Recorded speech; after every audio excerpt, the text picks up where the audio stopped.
Tudo da Canção Nova em um só lugar. Canção Nova Play. O Senhor esteja convosco. Ele está no meio de nós. Proclamação do Evangelho de Jesus Cristo segundo Marcos. Glória a vós, Senhor. Naquele tempo, Jesus se manifestou aos 11 discípulos e disse-lhes: Ide pelo mundo inteiro e anunciai o Evangelho a toda a criatura. Quem crer e for batizado será salvo. Quem não crer será condenado. Os sinais que acompanharão aqueles que creem serão estes: expulsarão demônios em meu nome, falarão novas línguas. Se pegarem em serpentes ou beberem algum veneno mortal, não lhes fará mal algum. Quando impuserem as mãos sobre os doentes, eles ficarão curados. Palavra da salvação. Glória a vós, Senhor.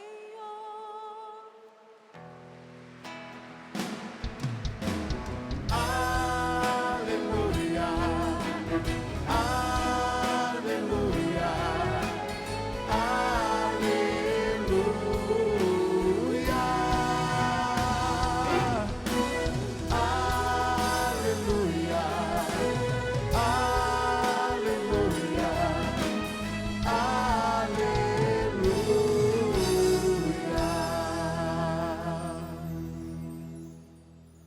Louvado seja nosso Senhor Jesus Cristo. Quero saudar em primeiro lugar Dom José Antônio, Dom Derek, os irmãos sacerdotes, seminaristas, diáconos, religiosos, religiosas, consagrados, todos aqueles que participam conosco deste momento, através dos meios de comunicação, Vinícius e também todo o Conselho da Renovação Carismática, cada um de vocês, meus irmãos e minhas irmãs. A providência divina quis que, dentro do nosso encontro, pudéssemos celebrar o grande acontecimento da conversão de São Paulo. E olhando este acontecimento, nós podemos também ver o caminho da vida de cada um de nós, das nossas comunidades, da Igreja. E ver como o convite de Papa Francisco de viver de tal modo que o batismo no Espírito Santo possa alcançar o maior número de pessoas dentro e fora da Igreja, pudesse acontecer através do nosso testemunho.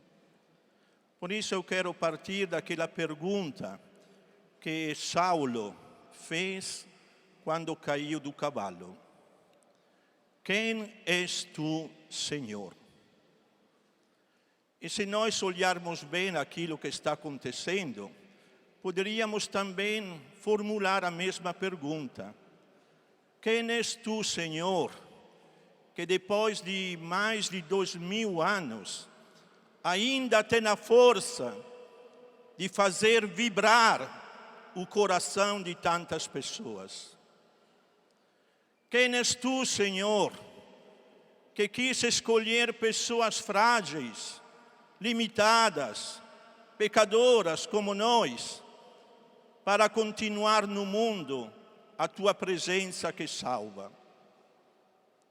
Quem és tu, Senhor, que dentro de um mundo que fala exatamente o contrário, estás ainda escolhendo muitos jovens, muitas jovens, para consagrarem totalmente a vida a Ti, para trabalharem ajudando a Igreja, para serem no mundo sal da terra, luz do mundo, fermento. Enfim, quem és tu, Senhor, que conquistou a minha vida, a nossa vida? Quem és tu, Senhor? É uma pergunta que sempre deveria nascer dentro de nós. Esta pergunta, depois destes dias de formação, tem uma consistência maior.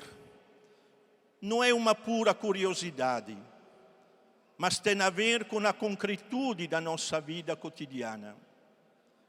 E também a resposta a esta pergunta, eu sou Jesus, o Nazareno, depois destes dias, tem uma consistência maior.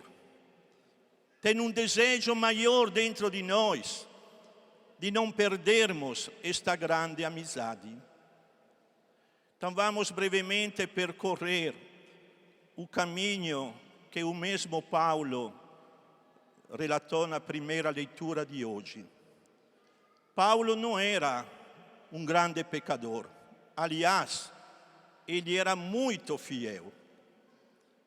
Papa Bento ainda dizia, na realidade nem podíamos falar de conversão, mas de um aprofundamento do caminho que ele já estava vivendo. Qual era a preocupação de Paulo desde jovem? Agradar a Deus. E depois ele fala nas cartas, por causa da ignorância, ele achava que agradar a Deus era colocar na prisão aqueles que diziam que Deus se fez homem. Era colocar na prisão aqueles que diziam que aquele homem que morreu na cruz era filho de Deus. Por isso ele não queria afirmar a si mesmo, queria unicamente agradar a Deus. Mas qual era o limite de Saulo? Qual é muitas vezes o nosso limite? Que nós não usamos plenamente a nossa inteligência, a nossa razão, mas como faz a maioria das pessoas de hoje, usam a razão e acreditam unicamente naquilo que se pode demonstrar. É um pouco o que aconteceu com Zacarias, depois com Santo Tomé. A razão, a inteligência, é usada de uma forma plena quando aceita a categoria da possibilidade. Se eu tirar a categoria da possibilidade dentro da vida cotidiana, a vida fica estéril. Zacarias, diante do anjo, não acredita, tanto que fica mudo. Nossa Senhora, que recebe um anúncio ainda mais poderoso, aceita a categoria da possibilidade. Como é que vai acontecer?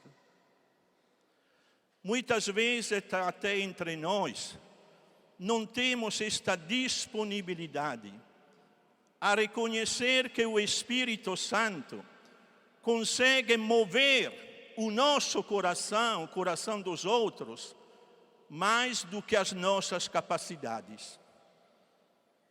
Então, a primeira parte da experiência de Saulo é justamente dizer: nós não precisamos de virtudes particulares para podermos sermos escolhidos por Deus. O que é que Deus fez com Saulo? Foi ali no coração dele, onde tinha esta pequena abertura de querer agradar a Deus. E Deus vem, Jesus Cristo aparece, pega este pontinho do coração e começa uma história nova.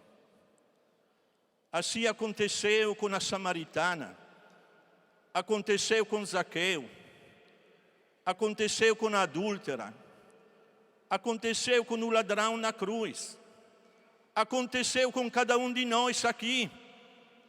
Nós não estamos aqui porque somos melhores do que os outros. Estamos aqui porque Deus, na sua misericórdia, se dobrou sobre nós.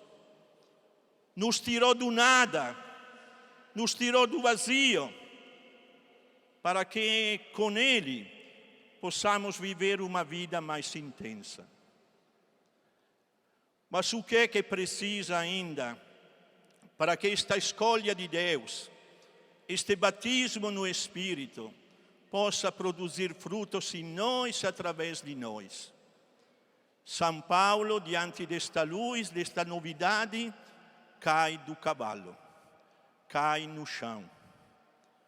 Ele que estava acostumado a ficar na frente de todos, ele que se achava capaz em tudo e em todos, cai no chão, a humildade. Eu não sei vocês, mas eu penso na minha vida, de quantos cavalos ainda eu devo ser derrubado para poder acolher plenamente o dom do Espírito Santo.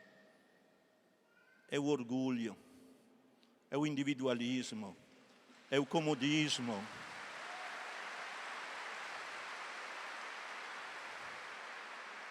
É a presunção, é o ciúme, é o achar que o meu carisma é o melhor do que os outros.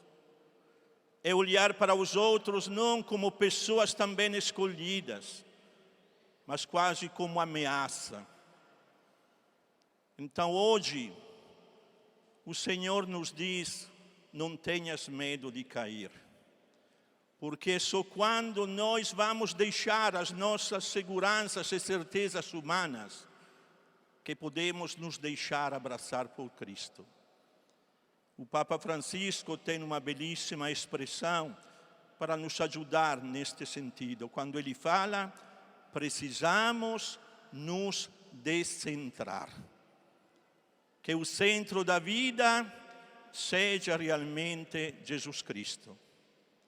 E precisou de um caminho também para que Saulo se tornasse São Paulo. E a um certo ponto São Paulo fala, eu vivo, mas não eu. É Cristo que vive em mim. Vamos gravar esta frase novamente. Esta parte aqui à minha direita vai dizer forte, eu vivo. Esta parte à minha esquerda vai dizer forte, mas não eu. E juntos é Cristo que vive em mim. Vamos? Nós. Eu. Mas juntos é Cristo que vive em mim. Esta é a força.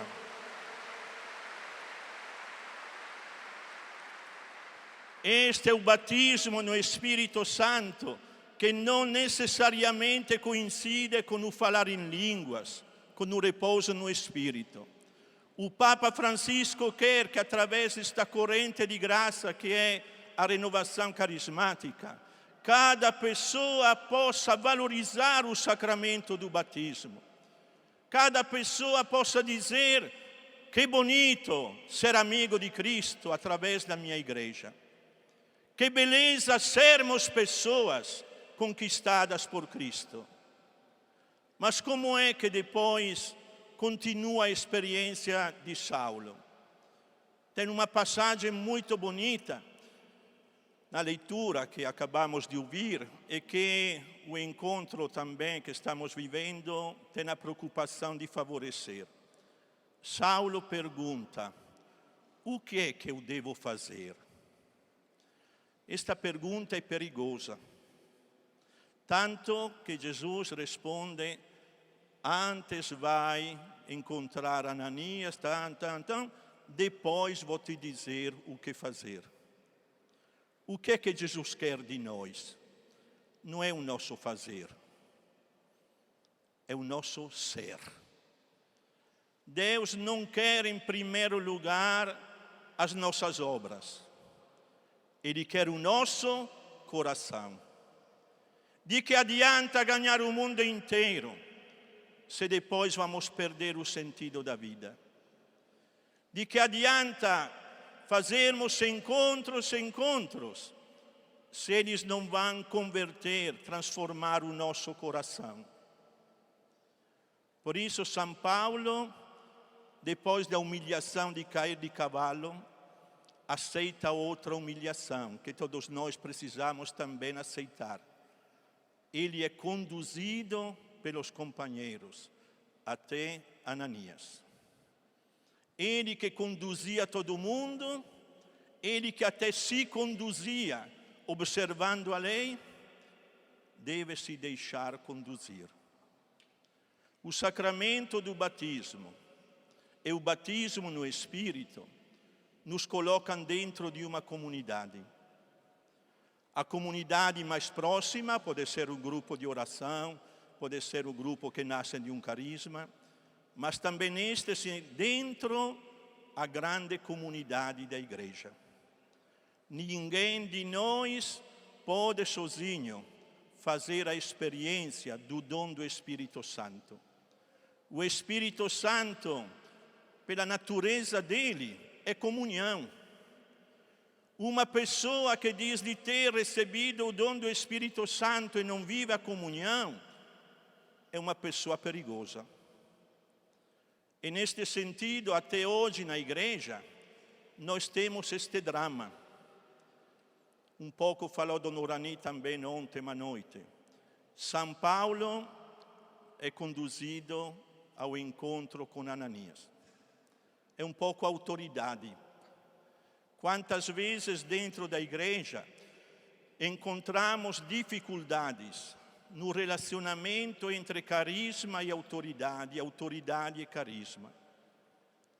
Mas toda a história da igreja nos ensina que sem os dois a vida não pode acontecer. É São João que corre com São Pedro ao sepulcro quando falam que Jesus tinha ressuscitado. Chega antes, mas espera a autoridade de Pedro para entrar. O carisma, também por sua natureza, consegue perceber antes do que a autoridade certas coisas. Mas sem a comunhão com a autoridade, os frutos que está produzindo vão morrer. São Francisco é um grande exemplo disso. Queriam que ele escrevesse uma regra, mas ele fala, tá bom, vou escrever, mas aceito se o seu Papa aprovar. Ideal é quando a autoridade não tem medo do carisma e quando o carisma não tem medo da autoridade. Ideal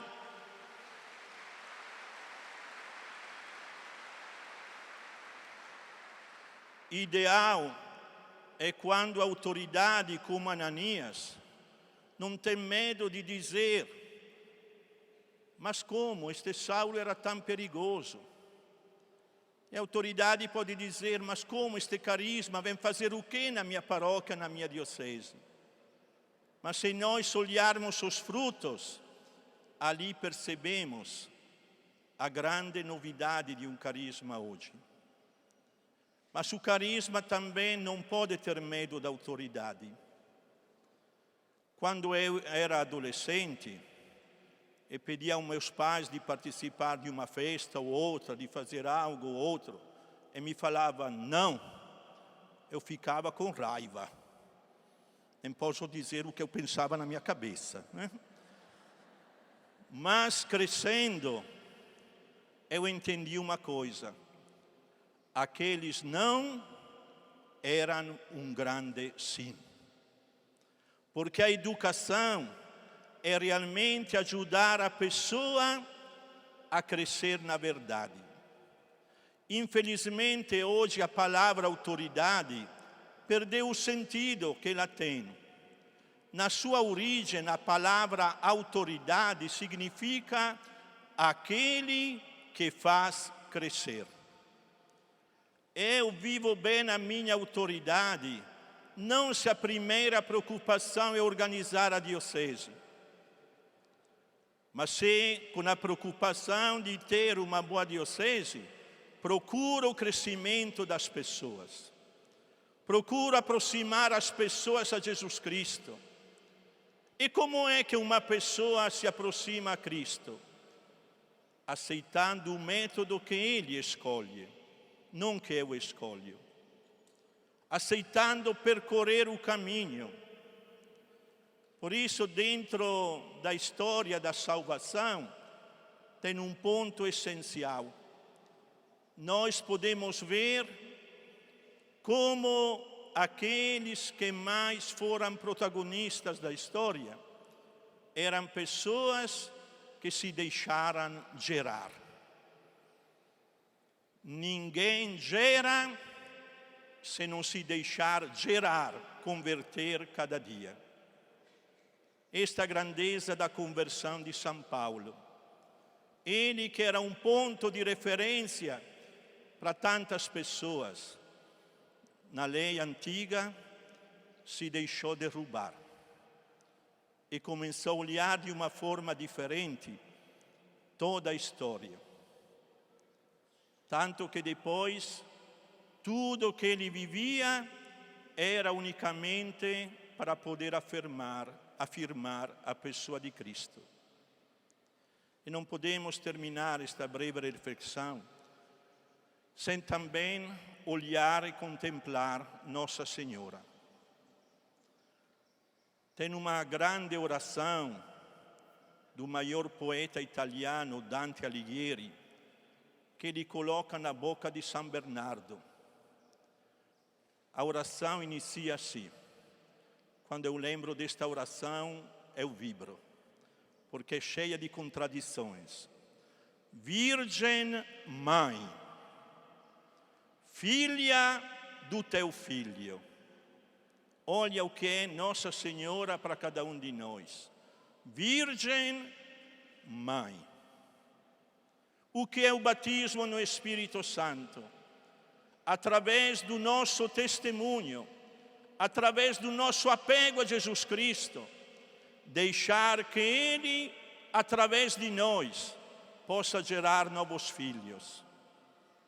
Por isso, o primeiro problema nosso não é o que eu devo fazer, mas é como é que eu devo ser.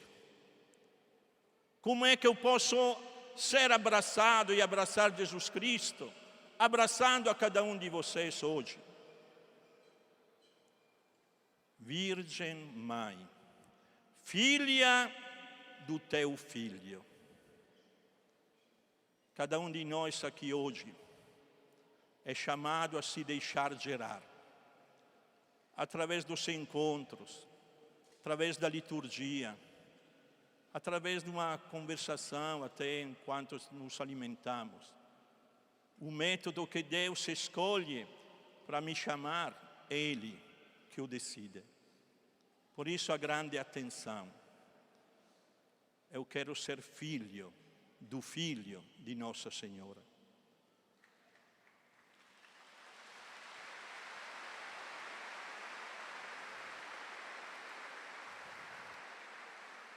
Já falei várias vezes nestes dias, eu não sei por que estou aqui. Me convidaram, eu não sei por que me convidaram. Né?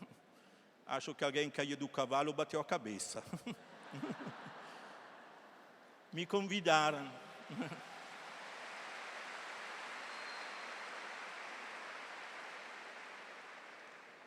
Mas a única coisa que eu pensei é, eu vou.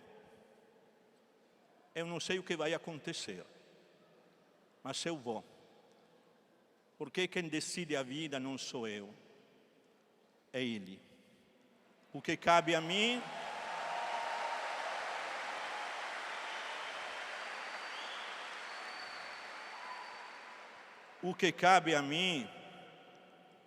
é a postura de Nossa Senhora. Como é que vai acontecer a minha conversão? Como é que vai acontecer a minha retomada da vida? Por isso, aquela oração, a certo ponto, fala de Nossa Senhora, fonte inesgotável de esperança. Quantas vezes na família de vocês tem momentos que parece que Deus está ausente, que parece que o Espírito Santo não tem mais força. Quantas vezes os padres também na paróquia encontram desilusões, se dedicam e não tem mais nenhuma resposta. Quantas vezes nós bispos acordamos de manhã e já o celular está cheio de problemas. Mas é justamente aqui, nesta solidão que muitas vezes experimentamos, que nós podemos afirmar: eu vivo, mas não eu, é Cristo que vive em mim. Todo mundo juntos. Eu vivo, mas não eu, é Cristo que vive em mim. Quero terminar com uma frase de um grande amigo meu, padre, que já está no céu, mas que diante de São João Paulo II terminou a intervenção dele com esta frase. Olha que coisa bonita. E lembrei desta frase justamente meditando a conversão de São Paulo. O protagonista da história é o mendicante. Cristo, mendicante do coração do homem. O homem, mendicante de Cristo. Se nós estamos aqui é porque Cristo quer o nosso coração. E se nós estamos aqui é porque nós queremos o coração de Cristo. Que o Espírito Santo, através do nosso encontro, faça acontecer este milagre em cada um de nós. E que, acolhendo o convite de Jesus do Evangelho, possamos ir no mundo inteiro para anunciar que Jesus Cristo é o único e verdadeiro Senhor da história. E que o batismo no Espírito Santo possa atrair ao coração de Cristo todas as pessoas que Ele quis colocar e quer colocar no nosso caminho. Amém. Tudo da Canção Nova em um só lugar. Canção Nova Play.